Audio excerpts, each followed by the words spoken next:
The cold steel of the handcuffs clicked shut, echoing sharply over the sound of the pouring rain. Officer Bradley Jenkins smirked, utterly convinced he had just taken down a brazen, high-profile car thief. He had no idea the laminated card he had just tossed into the wet gravel was a Level 1 United Nations diplomatic passport. In less than 12 hours, this aggressive traffic stop would trigger a massive international crisis, summon furious federal agents, and end a career in the most publicly humiliating way imaginable. The rain was coming down in sheets along the quiet, affluent stretches of the Merritt Parkway. Ambassador David Carmichael adjusted the climate control in his pristine black 2025 Mercedes-Benz S-Class, the faint hum of classical music playing softly through the speakers. At 52, David was a man who commanded respect effortlessly. With silver touching the temples of his close-cropped hair, an Oxford education, and a tailored charcoal Brioni suit that cost more than most people made in a month, he was the picture of international authority. As the senior UN ambassador for his delegation, his days were spent navigating complex geopolitical minefields. Tonight, however, he just wanted to get to his residence in Westchester. In the rearview mirror, a sudden burst of red and blue lights shattered the darkness. David sighed, his broad shoulders dropping slightly. He glanced at his speedometer. He was going exactly 55 miles per hour. He hadn't swerved. His taillights were functioning perfectly. He signaled calmly, smoothly, guiding the heavy luxury sedan onto the wet shoulder of the highway, shifting the gear into park and turning on the interior dome light. He lowered his window exactly 3 inches standard protocol for a high-ranking official during a law enforcement encounter, and placed both hands at 10 and 2 on the leather steering wheel. Behind him, the police cruiser's doors opened. Out stepped Officer Bradley Jenkins. Jenkins was a man driven by ego, fueled by a dangerous cocktail of prejudice, and a badge. A 10-year veteran of the force, he had a reputation in the precinct for being overly aggressive, a trait his union rep had spent years covering up. Beside him was his rookie partner, Officer Timothy Fowler, a young man barely a year out of the academy who still believed in the rule book. As Jenkins approached the vehicle, his flashlight beam aggressively sliced through the rain, deliberately blinding the driver. He didn't bother to look at the car's license plate. If he had, he would have seen the distinct red, white, and blue design issued by the U.S. Department of State, clearly bearing the D prefix, signifying full diplomatic immunity. Instead, Jenkins only saw what his biases allowed him to see: a black man in an extraordinarily expensive car, in a wealthy, predominantly white neighborhood at midnight, license registration and proof of insurance. Now, Jenkins barked, tapping his heavy maglite against the reinforced glass of the Mercedes, leaving a faint scuff mark. "Good evening, officer," David replied, his voice a deep, resonant baritone, entirely devoid of panic. He didn't flinch at the tap on the glass. "I am reaching into my inside breast pocket to retrieve my identification. Is that acceptable?" Jenkins scoffed, resting his hand casually on the butt of his service weapon. "Just make it quick, pal, and no sudden movements." David reached into his suit jacket and withdrew a small leather-bound folio. He extracted a heavy, distinctively patterned identification card. It was not a state driver's license. It was a diplomatic identification card issued directly by the United States Department of State, granting the bearer absolute immunity from arrest, detention, and prosecution under the Vienna Convention on Diplomatic Relations. He slipped the card through the crack in the window. "I am Ambassador David Carmichael. I am a senior diplomat attached to the United Nations. You will find my immunity status clearly printed on the back." Jenkins snatched the card. He shone his blinding flashlight onto it, squinting through the rain. He looked at the gold seal, the holographic overlay, and the title, Ambassador. Then he looked down at David. A cruel, disbelieving smirk spread across the officer's face. An ambassador. Jenkins laughed, a harsh, grating sound over the highway traffic. He looked back at his rookie partner. "Hey, Fowler, get a load of this guy, says he's a UN ambassador." Fowler stepped forward, nervously, rain dripping from his cap. "Sir, if it's a State Department ID..." "It's a fake, Tim." Jenkins interrupted loudly, his tone dripping with condescension. He looked back at David, his eyes hard and hostile. "You expect me to believe a guy like you is rolling around in a 200 grand car with diplomatic immunity? Where do you steal the car? Ambassador? Or is this a rental you're joyriding?" David's expression remained entirely neutral, though his eyes narrowed imperceptibly.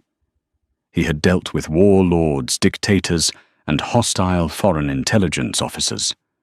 A bigoted traffic cop was beneath his station, but infinitely more tedious. Officer David, said his voice, dropping an octave, carrying the weight of a man used to giving orders. "I strongly advise you to run the plates on this vehicle. They are registered with the Office of Foreign Missions. If you confiscate that card, you are in violation of federal law. Return my identification, and allow me to proceed." "Oh, you're giving me orders now," Jenkins sneered. He flicked his wrist, tossing the diplomatic ID onto the wet gravel shoulder. "Turn the car off. Step out of the vehicle. Officer Jenkins." Fowler started taking a step forward. "Maybe we should just run the plates. It has a D on it. Those are federal plates." "Shut up, Fowler. I know a stolen ride and a fake ID when I see one," Jenkins snapped. He drew his baton, tapping it against his palm. "I said step out of the car right now." The atmosphere shifted from a tense traffic stop to a highly volatile situation. David looked at his ID sitting in the mud. He understood exactly what was happening. This was not a misunderstanding. It was an exercise in power and racial profiling, plain and simple.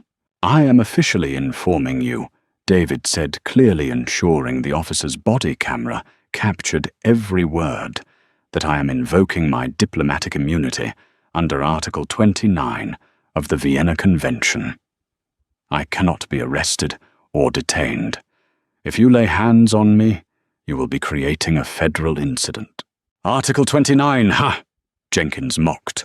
"Get out of the car before I drag you out through the window," knowing that resisting a volatile armed officer on a dark highway was a death sentence, regardless of diplomatic status. David complied. He calmly unbuckled his seatbelt, pushed the door open, and stepped out into the pouring rain. He stood at his full height, 6'2", towering slightly over Jenkins. He made no aggressive moves, simply buttoning his suit jacket with an effortless dignity that seemed to infuriate Jenkins even more. "Turn around. Hands on the roof of the car," Jenkins ordered. David turned, placing his hands flat against the wet roof of the Mercedes. Jenkins kicked David's legs apart, roughly nearly making the ambassador slip on the wet asphalt.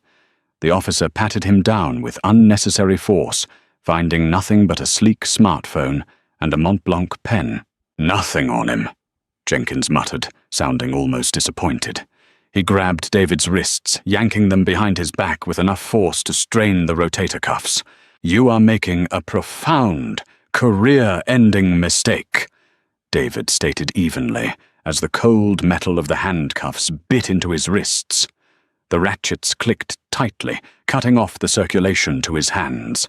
"Save it for the judge, buddy," Jenkins replied, thoroughly enjoying himself. "You're under arrest for grand theft, auto forgery, and providing false identification to a police officer. Let's see how that immunity works for you in county lockup." Fowler watched visibly pale rain washing over his horrified face. He walked over to the mud and carefully picked up the discarded diplomatic ID, wiping the grime off with his thumb. The holographic State Department seal caught the flashing lights of the cruiser. It felt thick. It felt real. "Jenkins," Fowler whispered, looking at the card. "This looks really legitimate. The microprinting is perfect. We need to call a supervisor to the scene. I am the senior officer here." Jenkins roared, shoving David toward the back of the cruiser. Stop being a coward, Fowler. Open the door. Fowler hesitated, then reluctantly opened the back door of the patrol car. Jenkins roughly guided David's head down, shoving him into the hard plastic back seat. The smell of stale sweat and cheap disinfectant hit David's nose. He sat in the darkness, the rain drumming against the roof of the car. His expensive suit ruined his hands, numb. Yet he did not shout. He did not curse. He simply sat in absolute, terrifying silence. It was the silence of a man who didn't need to fight back with his fists, because he knew he possessed the power to destroy the officer's life with a single phone call. Jenkins climbed into the driver's seat, wiping the rain from his face, grinning from ear to ear. Got ourselves a big fish tonight, Timmy. This guy's going away for a long time. Fowler climbed into the passenger seat, clutching the diplomatic ID. What about the Mercedes? Call a tow. Tell them to impound it. Jenkins ordered, pulling the cruiser back onto the highway. You can't tow a vehicle with diplomatic plates. Officer Warhut. David's voice drifted calmly from the back seat. It is sovereign territory. If a tow truck driver hooks that car, he and your department will be liable for millions in damages. Shut up back there. Jenkins snapped, hitting the divider glass. Fowler swallowed hard, pulling out his radio. Dispatch, this is Unit 4, requesting a tow at our location. But, dispatch, run the plate for me before you call the yard. David Delta 729. Fowler, you idiot. I told you it's fake, Jenkins complained. David leaned his head back against the hard plastic, closing his eyes. Let them dig their own grave, he thought. Let them dig it as deep as they possibly can. The drive to the 42nd precinct took 20 minutes. When they pulled into the Sally Port, Jenkins dragged David out of the car with the same rough arrogance. They walked through the heavy steel doors into the brightly lit, chaotic booking area. Suspects were chained to benches, phones were ringing, and the smell of bad coffee permeated the air. At the elevated front desk sat Sergeant Winston Harrison, a 25-year veteran who was 2 years away from a pension he desperately wanted to enjoy. He was currently dealing with a pile of paperwork and looked up with a scowl as Jenkins paraded his prisoner into the room. Look what I dragged in, Sarge, Jenkins announced, proudly shoving David toward the booking counter. Caught him on the merit, driving a stolen S-Class, holding fake federal IDs. Sergeant Harrison looked down at David. He took in the ruined Brioni suit, the posture, the intense, intelligent eyes, and the absolute lack of fear. Harrison had been a cop a long time. He knew what criminals looked like. He knew what panic looked like. The man standing before him looked like a CEO who was about to fire the entire board of directors. Fake IDs? Harrison asked, his voice cautious. Fowler scurried up to the desk, looking like he was about to throw up. He silently slid the wiped-off diplomatic card across the elevated desk toward the sergeant. Harrison picked it up. He adjusted his reading glasses. He looked at the gold seal. He rubbed his thumb over the security threading. Then he read the name. Ambassador David Carmichael. Harrison's stomach performed a sudden, violent drop. Jenkins, he said slowly, his voice dropping to a dangerous whisper. Did you run this guy's name? Did you run the plates on the car? Didn't have to, Sarge. It's obviously a forgery, Jenkins said dismissively, leaning against the counter. I mean, look at him. You think a guy like that is a UN ambassador? The sheer, unapologetic racism in the statement hung in the air. David finally spoke, his voice carrying clearly across the quieted booking room. Sergeant, as I informed your officer on the highway, I am Ambassador David Carmichael. I possess Level 1 diplomatic immunity.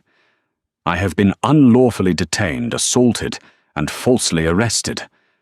My vehicle, which is registered sovereign property, has been abandoned on the highway.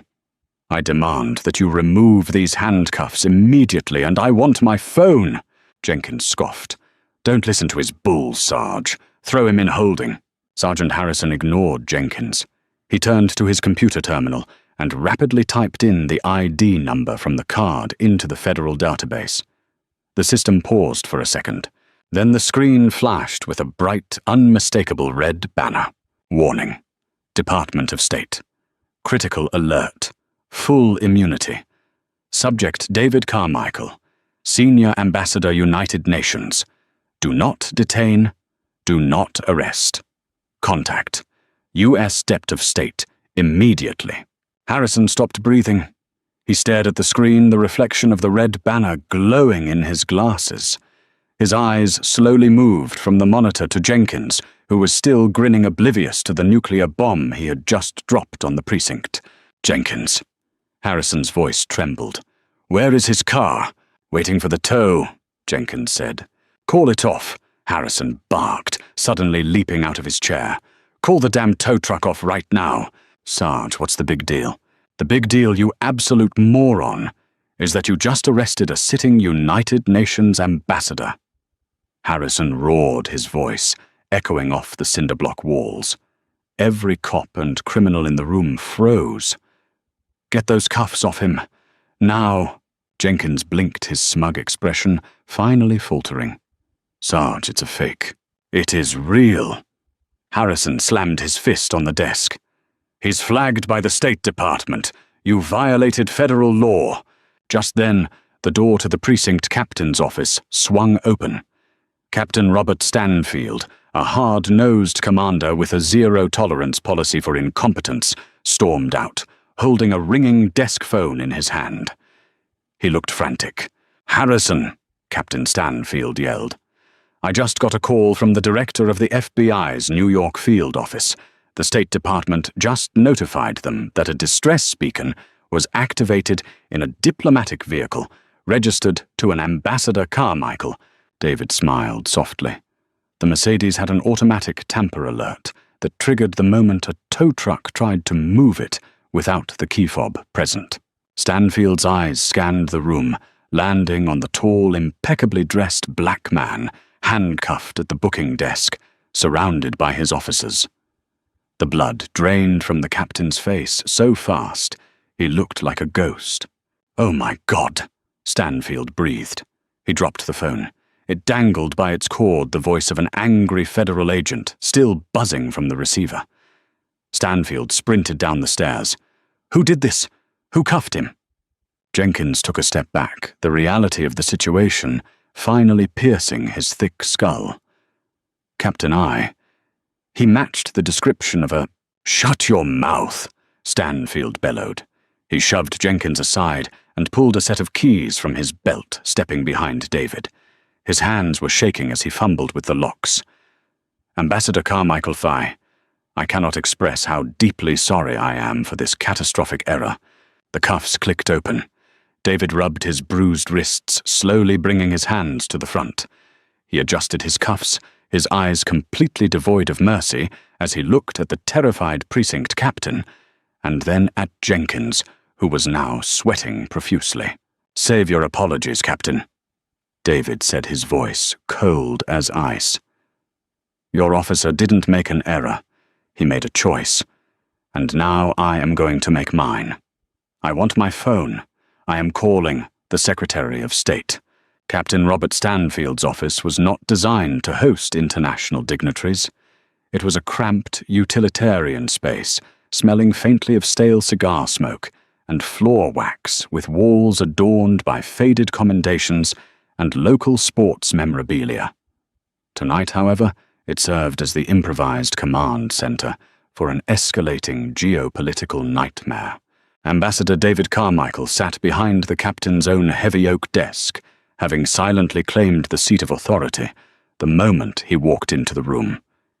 His ruined Brioni suit jacket was draped over the back of the chair. He held his sleek, encrypted smartphone to his ear, his voice low, steady, and terrifyingly calm. Outside the frosted glass of the office door, the precinct was in a state of absolute paralyzed panic. Officer Bradley Jenkins stood near the water cooler, aggressively pacing. His earlier swagger had evaporated, replaced by the jittery, nervous energy of a man slowly realizing he had stepped on a landmine. He was whispering frantically into his own phone, talking to Michael Carisi, the most aggressive representative the local police union had to offer. "Mike, you gotta get down here," Jenkins hissed, keeping his voice down so Sergeant Harrison wouldn't hear. "They're blowing this out of proportion." The guy was completely uncooperative. It was dark. It was raining. The ID looked fake. I had reasonable suspicion. Across the room, Officer Timothy Fowler sat at an empty desk, his head in his hands. He felt sick to his stomach. He had tried to stop it. He had warned Jenkins. But he also knew that internal affairs didn't care about warnings. They cared about who was on the scene when a federal law was broken. Back inside the office, David finished his call. He placed the phone gently on the desk. He had bypassed local channels entirely directly contacting the United States Department of State Operations Center, followed by a brief, highly classified conversation with the Undersecretary for Management. The wheels of the federal government usually slow and bureaucratic move with terrifying velocity when an international treaty is blatantly violated on American soil. Captain Stanfield stood awkwardly by the door, shifting his weight. "Mr. Ambassador, I have ordered hot coffee, and we have a dry shirt in the locker room if you—" Captain David interrupted, his tone polite, but entirely devoid of warmth. "Do not attempt to placate me with coffee. At this exact moment, a team from the Office of Foreign Missions is en route to secure my vehicle on the Merritt Parkway. Concurrently, the Federal Bureau of Investigation is dispatching a task force to this precinct." Stanfield swallowed hard. "The FBI, sir, is that really necessary? We can handle this internally. Officer Jenkins will be heavily disciplined." "Disciplined," David repeated, a dangerous edge creeping into his voice. "Your officer committed felony assault, unlawful detainment, and violated the Vienna Convention on Diplomatic Relations, Title 18, United States Code, Section 112. This is not a matter for a precinct disciplinary board, Captain. This is a federal crime scene." Before Stanfield could formulate a response, the heavy double doors of the precinct's front entrance violently banged open. The chaotic murmur of the booking room vanished, replaced by the heavy, synchronized thud of tactical boots.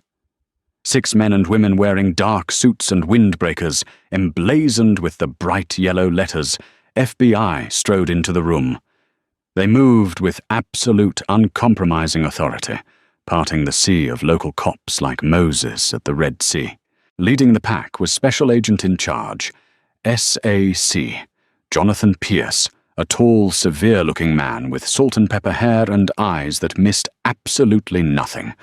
Pierce bypassed the front desk, entirely marching straight into the bullpen. "Who is the commanding officer of this facility, SAC?" Pierce's voice boomed, cutting through the silence. Stanfield practically fell out of his own office. "I am Captain Stanfield." Pierce flashed his gold shield. "Special Agent Pierce, New York Field Office. As of this exact second, the FBI is assuming full jurisdictional control over this precinct. Nobody leaves. Nobody makes a phone call. Nobody touches a computer terminal." Jenkins, standing by the water cooler, suddenly looked very small. He took a step backward, bumping into a filing cabinet. Pierce turned to his team. "Agent Collins, secure the evidence locker. Agent Davis, I want the server room locked down. Pull all body camera footage, dash camera footage, and internal CCTV from the last 2 hours. If a single byte of data is missing or corrupted, I will personally arrest the shift commander for obstruction of justice." Sergeant Harrison stood up slowly behind the desk. "Agents, the body cams are already docked. We haven't touched them." "Good," Pierce said sharply. He then turned his attention to the captain's office. He straightened his tie, his entire demeanor shifting from aggressive federal investigator to respectful government liaison. He walked to the door, knocked gently on the open frame, and stepped inside. "Ambassador Carmichael," Pierce said, extending a hand. "Special Agent Jonathan Pierce." I have been sent by the Director at the explicit request of the Secretary of State. Are you injured, sir? David stood and shook the agent's hand. Bruised wrists, Agent Pierce. Nothing permanent. But my patience is entirely exhausted. Understood, sir, Pierce replied smoothly. Your vehicle has been secured by State Department personnel and is being transported to your residence.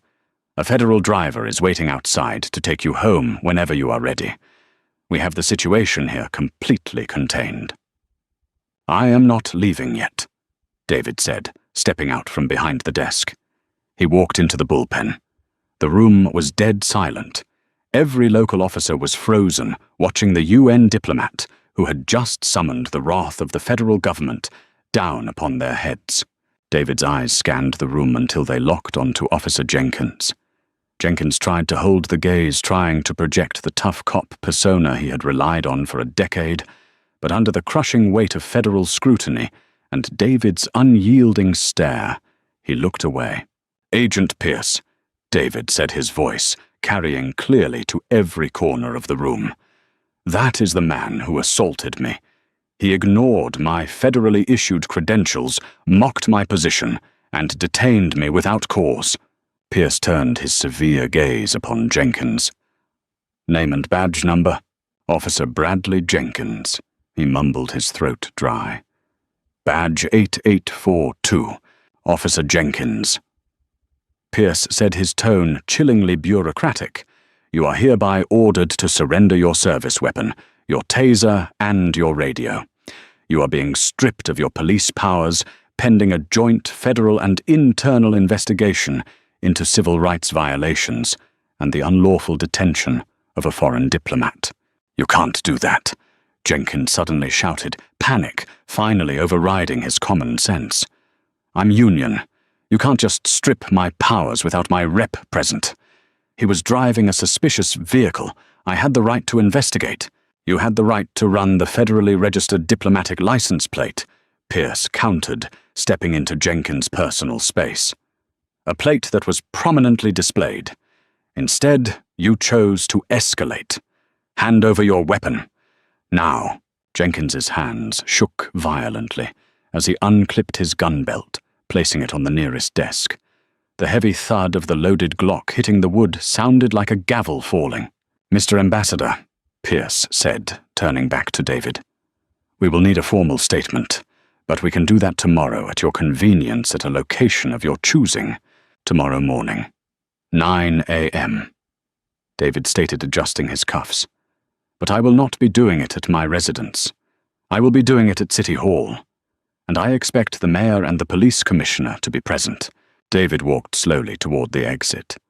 As he passed Officer Fowler, who was still trembling at his desk, David paused. He looked down at the young rookie. You knew it was wrong, David said, quietly, meant only for Fowler. You held the truth in your hands, and you chose to follow a bully instead of the law. Remember how this feels, officer, because the badge does not grant you immunity from the truth. David walked out into the rain, leaving a shattered precinct in his wake. The next morning, the storm had passed, leaving the city washed clean and bathed in bright, unforgiving sunlight. The atmosphere inside the mayor's executive conference room, however, was suffocatingly dark. Word had leaked. It was impossible to keep a lid on an FBI raid of a local precinct, especially when it involved a high-profile United Nations diplomat. The early morning news cycles were already running speculative chyrons. Local police detain UN Ambassador, international incident brewing. Mayor Richard Bowman, a politician whose primary skill was avoiding controversy, sat at the head of the massive mahogany table, rubbing his temples furiously. To his right was Police Commissioner Theodore Rossi, looking grim and exhausted. To his left sat Michael Carisi, the aggressive union representative who was shuffling through a stack of legal pads looking ready for a brawl. At exactly 9 a.m., the heavy double doors opened. Ambassador David Carmichael entered. The ruined Brioni suit from the night before was gone, replaced by a flawless navy blue Tom Ford suit, a crisp white shirt, and a subtle patterned silk tie. He moved with the effortless grace of a predator, entering a cage full of cornered prey. Flanking him was a sharp-suited woman, holding a thick leather briefcase. Eleanor Vance, no, let's use a different name, to adhere to constraints, Sarah Morrison, the senior legal attaché for the UN delegation. Following them was FBI Special Agent Pierce. The power dynamic in the room was immediately established. David did not wait to be offered a seat. He took the chair directly opposite the mayor, while Sarah and Agent Pierce flanked him. Mr. Ambassador, shh. Mayor Bowman started his voice, dripping with practiced political contrition. Let me begin by offering the profound and unreserved apologies of this city. What happened last night was a tragic misunderstanding, an anomaly that does not reflect the values of our police department. Save the campaign speech, Mayor Bowman. David interrupted smoothly, his voice devoid of anger, but heavy with absolute authority. We are not here to exchange pleasantries. We are here to discuss consequences. Commissioner Rossi leaned forward, lacing his fingers together. Ambassador Carmichael, I assure you Internal Affairs is already fast-tracking this. Officer Jenkins has been suspended, with pay pending a full review. Suspended with pay, David repeated, raising an eyebrow. A paid vacation for violating federal law and international treaties. How utterly predictable, Michael Carisi. The union rep slammed his hand flat on the table. With all due respect, Ambassador, my officer, was doing his job. He's patrolling a high-theft area in the middle of a torrential downpour. You were driving a high-value vehicle. The conditions were terrible. He made a judgment call regarding the validity of your ID. It was a mistake, yes, but it wasn't malicious. You cannot crucify a decorated cop for a good faith error. David looked at Carisi as if he were observing a fascinating, entirely insignificant insect. A good faith error, David murmured. He turned his head slightly. Miss Morrison, please distribute the documents. Sarah Morrison opened her heavy leather briefcase. She extracted 3 thick bound folders and slid one to the mayor, one to the commissioner, and one directly in front of Carisi. What is this? Carisi demanded, refusing to open it. That Agent Pierce answered from the corner of the room is a federally declassified summary of Officer Bradley Jenkins's sealed internal affairs file. Subpoenaed by the Department of Justice at 3 a.m. this morning. Commissioner Rossi opened the folder, his eyes scanning the first page. The color rapidly drained from his face. Let me summarize it for you, Mr. Carisi, since you seem hesitant to read your own client's history. David said, his voice ringing with chilling clarity. In the last 10 years, Officer Jenkins has been the subject of 14 excessive force complaints. 12 of those complaints were filed by Black or Hispanic motorists. He has cost this city over $2 million in quiet, out-of-court settlements. And yet, through union pressure and bureaucratic cowardice, he has remained on the street, armed and empowered. Those complaints were unsubstantiated. Carisi argued loudly, though a bead of sweat was forming on his forehead. You can't use sealed files to... I can, and I will. David snapped his voice, finally rising, echoing off the wood-paneled walls. Because last night, his unsubstantiated bias became an international liability. You claim the conditions were dark, Mr. Carisi. You claim it was a good faith error. David nodded to Agent Pierce. Pierce pulled a small remote from his pocket and pointed it at the large television screen mounted on the wall. The screen flickered to life, showing the high-definition, unredacted dashcam footage from Jenkins' cruiser. The audio was crystal clear. The room watched in horrified silence as the video played. They saw the blinding flashlight. They heard David clearly state his name and diplomatic status. They saw Jenkins snatch the federal ID, refuse to look at it, and toss it into the mud. Then the audio from Jenkins's body camera played over the speakers, capturing his conversation with Officer Fowler. "An ambassador. Get a load of this guy, says he's a UN ambassador. You expect me to believe a guy like you is rolling around in a $2,000 car with diplomatic immunity? Where'd you steal the car?" The video cut to black. The silence in the conference room was absolute, heavy, and suffocating. Mayor Bowman looked like he wanted to crawl under the table. Commissioner Rossi was staring at the blank screen, his jaw tight with fury, realizing the Union could not spin this. "That is not a misunderstanding," David stated, breaking the silence. "That is racial profiling arrogance and gross incompetence caught on federal video. And if you attempt to sweep this under the rug, Mayor, I will ensure that video is playing on a loop during the next United Nations General Assembly. I will hold a press conference at the UN Plaza, and I will detail exactly how your city treats international diplomats." Mayor Bowman swallowed dryly. What are your demands, Ambassador?" "I do not negotiate with municipalities," David said coldly. "But I will give you a one-time offer to avoid a federal civil rights lawsuit that will bankrupt your police department. First Officer Jenkins doesn't get suspended. He gets fired. Today. Terminated for cause, stripping him of his pension and his ability to transfer to another precinct." "We can't just fire him without due process," Carisi protested, though his voice lacked its previous venom. "You will find a way," David replied, ignoring the Union rep entirely and focusing on the commissioner. "Second, the Department of Justice will be opening a pattern or practice investigation into this precinct. You will cooperate fully, or the FBI will dismantle your department brick by brick." David stood up, buttoning his suit jacket. He leaned over the table, planting his hands firmly on the polished wood, looking directly into Commissioner Rossi's eyes. "I am a diplomat, Commissioner. My entire career is built on finding peaceful resolutions to complex conflicts," David said, his voice dropping to a dangerous whisper. "But make no mistake, I have full immunity. You do not. By the end of this business day, I expect to see Officer Jenkins's badge sitting on this table. If I do not, I promise you, the ensuing federal storm will end your career alongside his." David turned on his heel and walked toward the door, Sarah Morrison right behind him. He didn't look back. He didn't need to. He had dropped the match, and now he was simply leaving them to deal with the fire.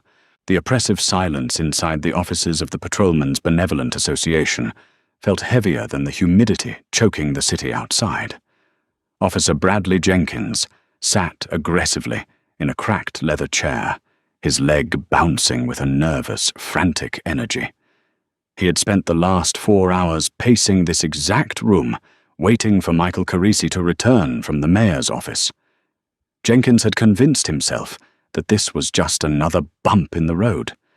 He had been in trouble before. 14 complaints, internal affairs investigations. They always went away. The Union always protected him. The heavy wooden door clicked open, and Carisi walked in. The Union representative looked 10 years older than he had that morning. He didn't look at Jenkins. He walked straight to the small minibar in the corner of the office, poured 2 fingers of cheap bourbon into a plastic cup and swallowed it in one go. "Well," Jenkins demanded, standing up, his voice cracking slightly. "What did the mayor say? 2 weeks unpaid desk duty for a month. Come on, Mike. Tell me we beat this guy." Carisi slowly crushed the plastic cup in his fist and tossed it into the trash. He finally turned to look at Jenkins. There was no sympathy in his eyes, only the exhausted, cold calculation of a man cutting his losses. "You're done, Brad," Carisi said softly. Jenkins froze. The color drained from his face, replaced rapidly by a flushed, angry red. "What the hell does that mean, I'm done? You're supposed to protect me. That's what I pay Union dues for. I can protect you from a pissed-off sergeant." Carisi snapped his voice, suddenly rising to a shout. "I can protect you from an overzealous civilian review board. Hell, I have protected you from 14 separate excessive force complaints that should have had you fired 5 years ago. But I cannot protect you from the United States Department of State, the FBI, and the Department of Justice." Jenkins took a step back, his bravado shattering. "Mike, come on. It was a dark highway. The guy was completely arrogant. I made a mistake." "You didn't make a mistake, Brad. You made a profoundly stupid, arrogant choice on high-definition federal video." Carisi growled, walking over to his desk and slapping a thick stack of papers down. "The ambassador gave the mayor an ultimatum. Either you are terminated for cause today, or the DOJ launches a pattern or practice investigation into the entire precinct, and he sues the city into bankruptcy. The mayor isn't going to let the federal government colonize his police department to save your miserable career. They can't just fire me without a hearing," Jenkins shouted desperation, clawing at his throat. "I have rights. Your rights ended the second you illegally detained a foreign diplomat with level 1 immunity." Carisi replied, his tone turning icy. "You violated the Vienna Convention. That is a federal crime. The FBI is literally waiting to see if the commissioner fires you. Because if he doesn't, Special Agent Pierce is going to walk into your living room tonight and arrest you for civil rights violations under Title 18. You are looking at federal prison, Brad." The word prison hit Jenkins like a physical blow. His knees buckled slightly, and he fell back into the cracked leather chair. He stared at the floor, his breathing shallow and rapid. "My pension," he whispered. "Gone," Carisi confirmed mercilessly. "Terminated for cause means you forfeit your pension. You are stripped of your law enforcement certification. You will never wear a badge in this state or any other state ever again. The commissioner is expecting you in his office in 20 minutes to formally surrender your shield. I suggest you walk in there, keep your mouth shut, and hand it over. If you fight this, they will let the feds eat you alive." 20 minutes later, the walk to Commissioner Theodore Rossi's office felt like a death march. As Jenkins moved through the corridors of police headquarters, the usual camaraderie was absent. Officers who had shared beers with him the week before suddenly found the floor tiles incredibly fascinating. The blue wall of silence had not just cracked. The federal government had driven a tank through it. Nobody was going down for a rogue cop who had brought this level of heat onto the department. Commissioner Rossi was standing behind his desk when Jenkins entered. Next to him stood Arthur Penhaligon, the chief of department, his face carved from granite. Neither man offered Jenkins a seat. "Officer Jenkins," Rossi began, his voice devoid of any emotion. It was the voice of an executioner reading a sentence. "Effective immediately, your employment with this department is terminated. You are being dismissed under charges of conduct, unbecoming, an officer, gross insubordination, unlawful detainment, and direct violation of department policy regarding diplomatic protocols." Jenkins stood rigid, his jaw clenched so tightly his teeth ached. He looked at Carisi, who was standing in the corner, staring at the floor. No help was coming. "Furthermore," Chief Penhaligon added his voice, a low rumble, "Internal Affairs is turning over all documentation regarding your previous 14 complaints to the Department of Justice. You are officially decertified." "I gave 10 years to this city," Jenkins muttered, his voice trembling with a toxic mix of rage and terror. 10 years of dealing with the garbage on the streets, and you're throwing me to the wolves over one traffic stop." Rossi's eyes narrowed, flashing with sudden, barely contained fury. He leaned across the desk. "You arrogant fool! You didn't give 10 years to this city. You spent 10 years using a badge to bully people you thought couldn't fight back. Well, last night you finally pulled over someone who could. And he broke you. Put the badge on the desk." Jenkins hesitated. His hand hovered over his chest where the silver shield usually sat. It was his entire identity, It was his power.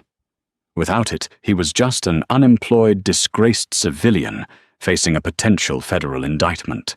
"Do it, Jenkins," Chief Penhaligon barked, "or I will have the duty captain arrest you for trespassing." Slowly, with shaking fingers, Jenkins unclipped the leather shield holder from his belt. He stared at the silver metal, the engraved numbers 8842, blurring as tears of absolute humiliation filled his eyes. He placed it gently on the polished mahogany of the commissioner's desk. It made a dull, heavy sound.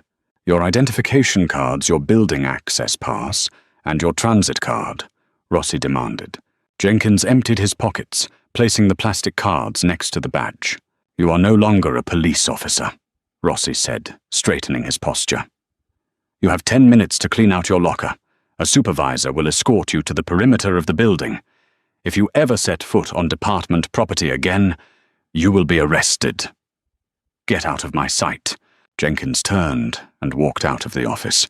He was a ghost, stripped of his armor, stepping out into a world that suddenly felt incredibly hostile and completely out of his control.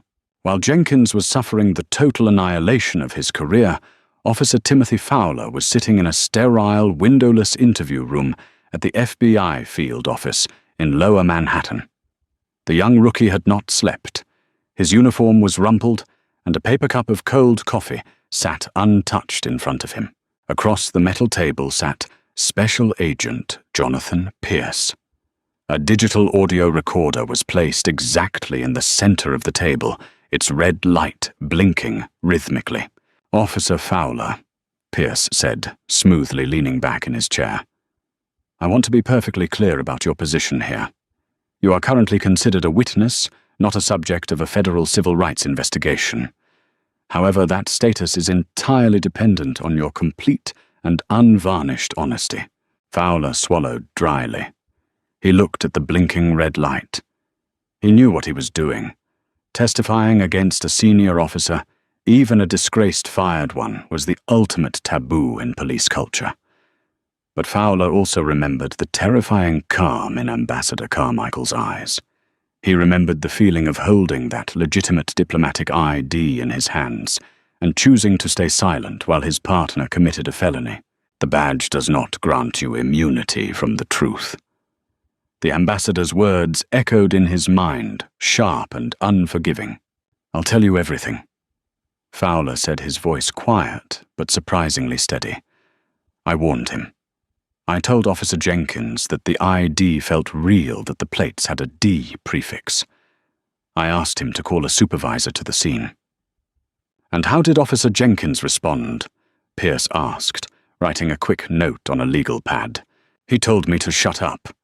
Fowler recalled the shame washing over him again.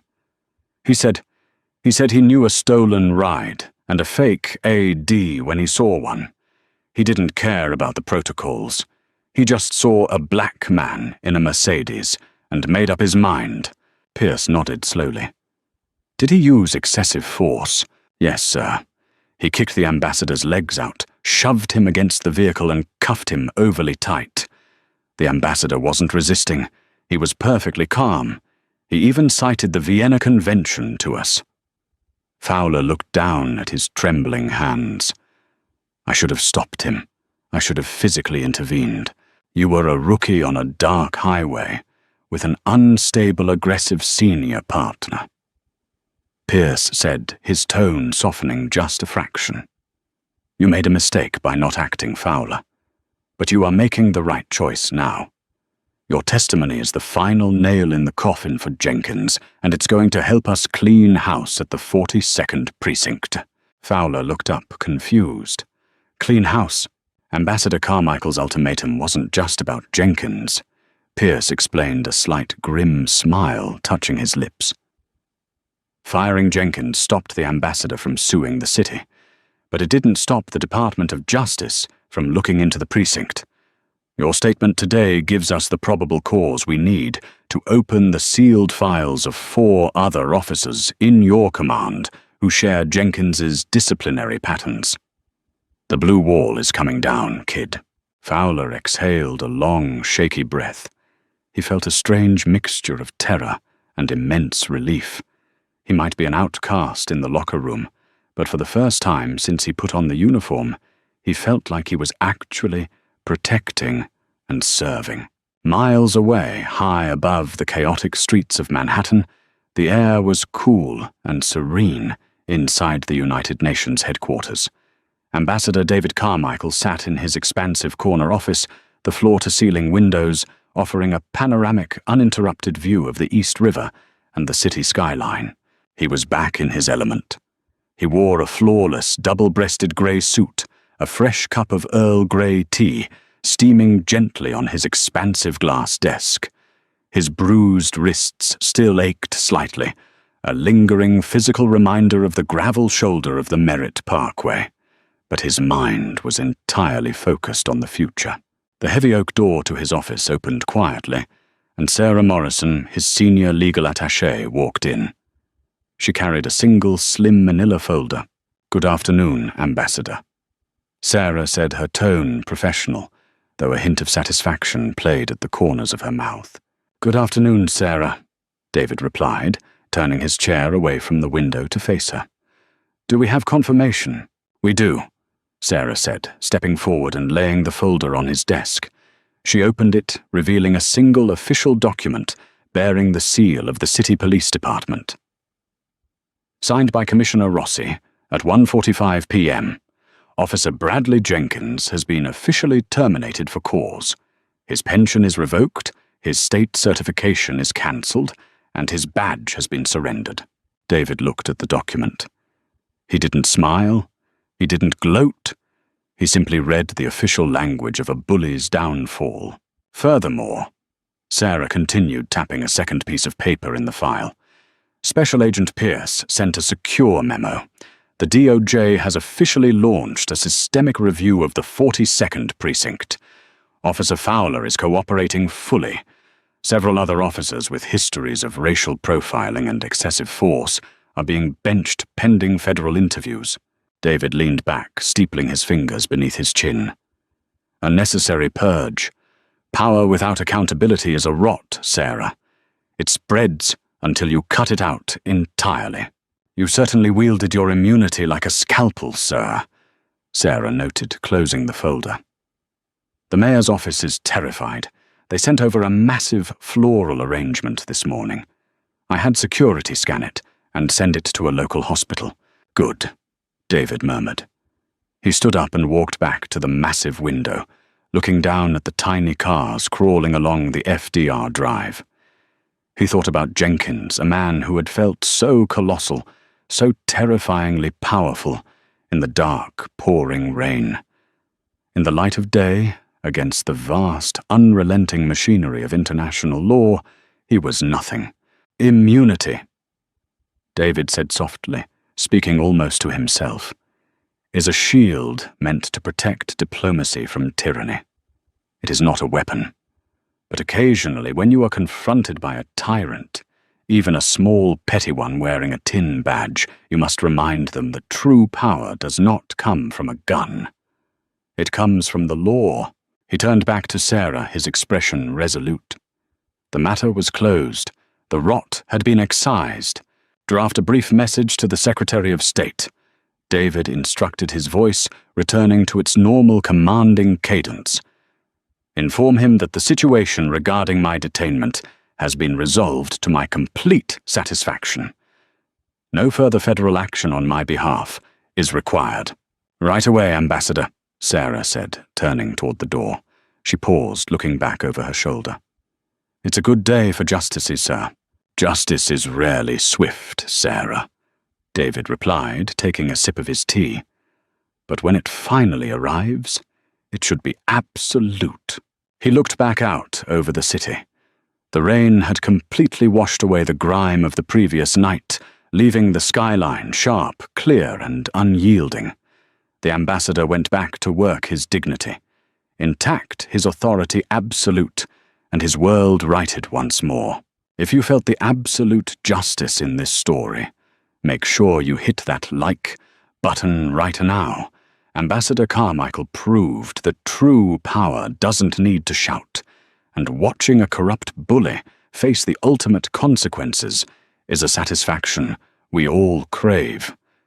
We bring you the most intense, gripping and dramatic real-life inspired stories on the internet, and you do not want to miss what we have coming next. Share this video with anyone who loves a brilliant dose of instant karma, and hit that subscribe button with notifications on so you never miss a twist.